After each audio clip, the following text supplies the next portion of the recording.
ओम नमः शिवाय। हर हर महादेव। श्रावण मास महात्म्य अध्याय 15।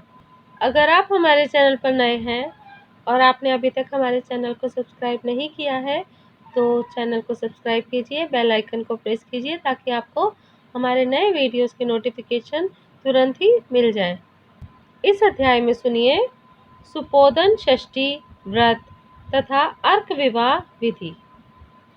सनत कुमार बोले, हे देवेश, मैंने नागों का यह आश्चर्यजनक पंचमी व्रत सुन लिया। अब आप बताएं कि षष्ठी तिथि में कौन सा व्रत होता है और उसकी विधि क्या है। ईश्वर बोले, हे विपेंद्र, श्रावण मास के शुक्ल पक्ष में षष्ठी तिथि को महामृत्यु का नाश करने वाले सुपोदन नामक शुभ व्रत को करना चाहिए। शिवालय में अथवा घर में ही प्रयत्न पूर्वक शिव का पूजन करके सुपोदन का नैवेद्य उन्हें विधि पूर्वक अर्पण करना चाहिए। इस व्रत के साधन में आम्र का लवण मिलाकर शाक और अनेक पदार्थों के नैवेद्य अर्पित करें। साथ ही ब्राह्मण को वायन प्रदान करें। जो इस विधि से व्रत को करता है उसे अनंत पुण्य मिलता है। इस प्रकरण में लोग एक प्राचीन कहानी सुनाते हैं जो इस प्रकार से है। प्राचीन समय में रोहित नाम का एक राजा था। काफी समय बीतने के बाद भी उसे पुत्र रत्न की प्राप्ति नहीं हुई। तब पुत्र की अभिलाषा में उस राजा ने अत्यंत कठोर तप किया। ब्रह्मा जी ने राजा से कहा, तुम्हारे प्रारब्ध में पुत्र नहीं है। तब भी पुत्र की लालसा में वह राजा अपनी तपस्या से जरा भी विचलित नहीं हुआ। इसके बाद राजा तपस्या करते करते संकटग्रस्त हो गए।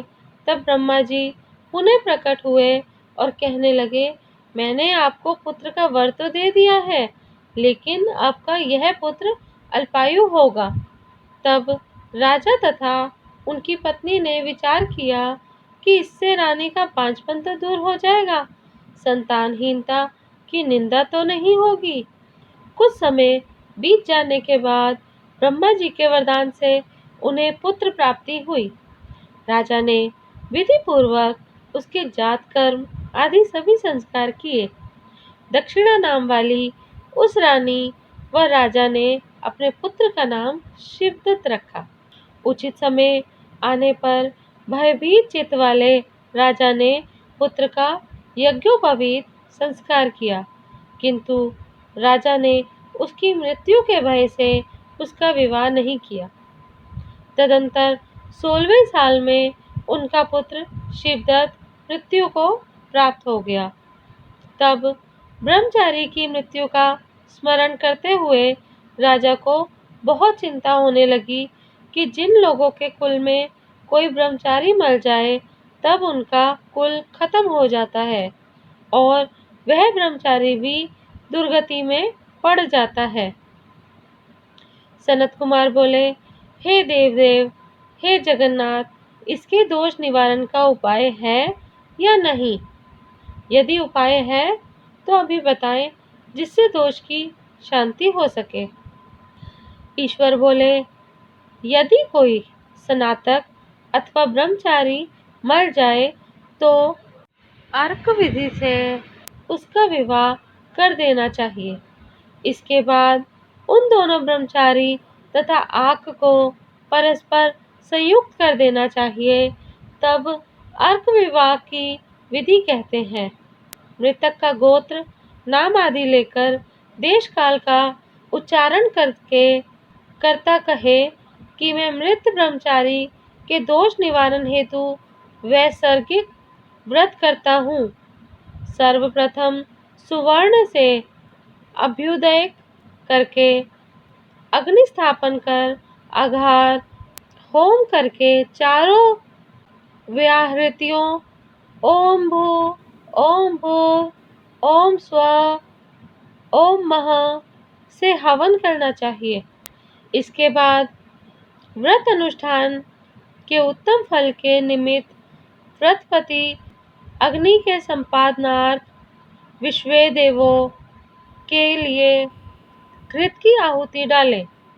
उसके बाद स्विष्टकृत होम करके अवशिष्ट होम संपन्न करें। पुनः देशकाल का उच्चारण करके इस प्रकार बोले, मैं अर्क विवाह करूंगा। उसके बाद सुवर्ण से अभ्युदयिक कृत्य करके अर्क शाखा तथा मृतक की देह को तेल तथा हल्दी से लिप्त करके पीले सूत से वेष्टित करें और पीले रंग के 2 वस्त्रों से उन्हें ढक दें। इसके बाद अग्नि स्थापन करें और विवाह विधि में प्रयुक्त योजक नामक अग्नि में आघार होम करें व अग्नि के लिए आज्य होम करें।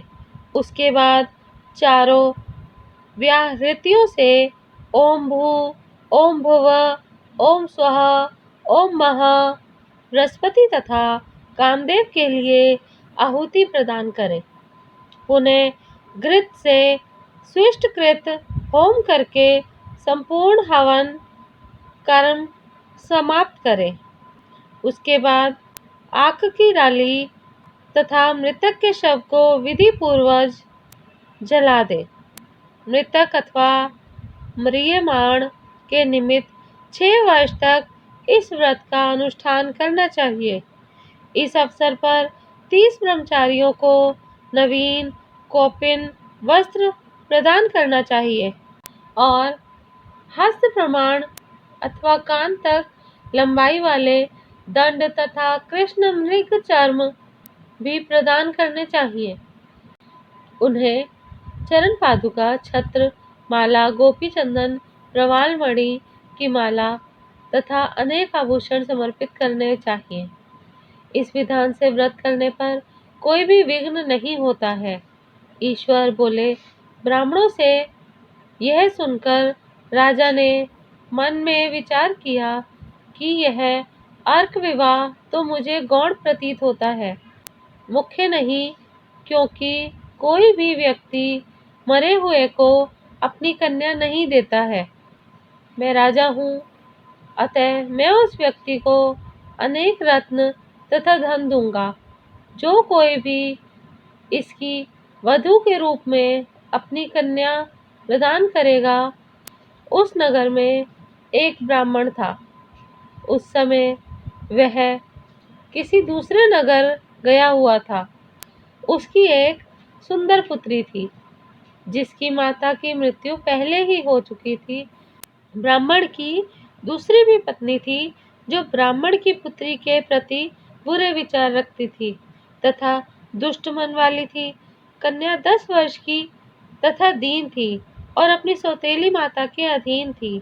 अतः सौतेली माता ने द्वेष तथा अत्यधिक धन के लालच में 1 लाख मुद्रा लेकर उस कन्या को मृतक राजकुमार के लिए दे दिया। कन्या को लेकर राजा के लोग नदी के तट पर शमशान भूमि में राजकुमार के पास ले गए और शव के साथ उसका विवाह कर दिया। इसके बाद विधान पूर्वक शव के साथ कन्या का योग करके जब वे जलाने की तैयारी करने लगे तब उस कन्या ने पूछा, हे सज्जनों, आप लोग यह क्या कर रहे हैं? तब वे सभी दुखित मन से कहने लगे कि हम लोग तुम्हारे इस पति को जला रहे हैं। इस पर भयभीत होकर बाल स्वभाव के कारण रोती हुई उस कन्या ने कहा, आप लोग मेरे पति को क्यों जला रहे हैं? मैं जलाने नहीं दूंगी। आप लोग सभी यहाँ से चले जाइए। मैं अकेली ही यहाँ बैठी रहूंगी और जब ये उठेंगे तब मैं अपने पति देव के साथ चली जाऊंगी। उसका हठ देखकर दया के कारण दीनचित वाले कुछ भाग्यवादी वृद्धजन कहने लगे, अहो, होनहार भी क्या होता है? इसे कोई भी नहीं जान सकता। दीनों की रक्षा करने वाले तथा कृपालु भगवान न जाने क्या करेंगे। सौत की पुत्री का भाव रखने के कारण सौतेली माता ने इस कन्या को बेचा है। अतः संभव है कि भगवान इसके रक्षक हो जाएं। अतः हम लोग इस कन्या को व इस शव को नहीं जला सकते।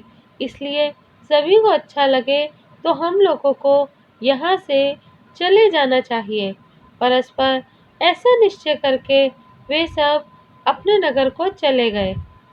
बाल स्वभाव के कारण यह सब क्या है, इसे न जानती हुई भय से व्याकुल वह कन्या एकमात्र शिव तथा पार्वती का स्मरण करती रही। उस कन्या के स्मरण करने से सब कुछ जानने वाले तथा दया से पूर्ण हृदय वाले शिव पार्वती शीघ्र ही वहां आ गए। नंदी पर विराजमान उन तेज निधान शिव पार्वती को देखकर उन देवों का न जानती हुई भी उस कन्या ने पृथ्वी पर दंड की भांति पड़कर प्रणाम किया। तब उसे आश्वासन प्राप्त हुआ कि पति से तुम्हारे मिलने का समय अब आ गया है। तब कन्या ने कहा कि मेरे पति अब जीवित नहीं होंगे। उस बाल भाव से प्रसन्न तथा दया से परिपूर्ण शिव पार्वती ने कहा कि तुम्हारी माता ने सुपोधन नामक व्रत किया था। उस व्रत का फल संकल्प करके तुम अपने पति को प्रदान करो। तुम कहो कि मेरी माता के द्वारा जो सुपोधन नामक व्रत किया गया है, उसके प्रभाव से मेरे पति जीवित हो जाएं। तब कन्या ने वैसा ही किया और उसके परिणाम स्वरूप शिवदत्त जीवित उठ खड़ा हो गया।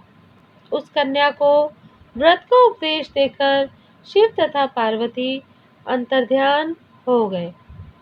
तब शिवदत्त ने उस कन्या से पूछा, तुम कौन हो और मैं यहाँ कैसे आ गया?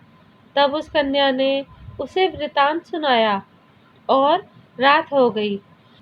प्रातः होने पर नदी के तट पर गए लोगों ने राजा को वापस आकर कहा कि हे राजन, आपका पुत्र व पुत्रवधू नदी के तट पर स्थित है।